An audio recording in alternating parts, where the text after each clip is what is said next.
तुम्ही पाहत आहात MCN न्यूज मराठी। जळगाव जामोद तालुक्यातील सुनगाव येथील एका 32 वर्षीय महिलेला अंघोळ करताना चोरून बघणाऱ्या आरोपी विरोधात 24 सप्टेंबर रोजी जळगाव जामोद पोलिसात तक्रार दाखल करण्यात आली आहे। सदर महिला घराच्या पाठीमागील शेडमध्ये अंघोळ करीत असताना तिला पत्र्याचा आवाज आल्याने तिने बाहेर पाहिले। त्यावेळी आरोपी बाबूलाल गुलाब शहा शेडच्या पत्र्याच्या आडून फिर्यादीला अंघोळ करताना वाईट उद्देशाने डोकावून पाहत असल्याचे दिसले।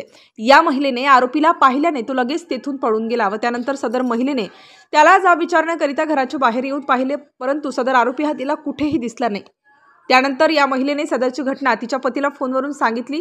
या प्रकरणी पीडिताने जळगाव जामोद पोलिसात दाखल केली असून फिर्यादीच्या तक्रारीवरून पोलिसांनी आरोपी विरोधात कलम 74-75 BNS अन्वये गुन्हा दाखल करण्यात आला। तर या प्रकरणाचा पुढील तपास ठाणेदार श्रीकांत निचड यांच्या मार्गदर्शनाखाली नायक पोलीस कॉन्स्टेबल इरफान शेख हे करीत आहेत। MCN न्यूज मराठी करिता गजानन सोनटक्के, जळगाव।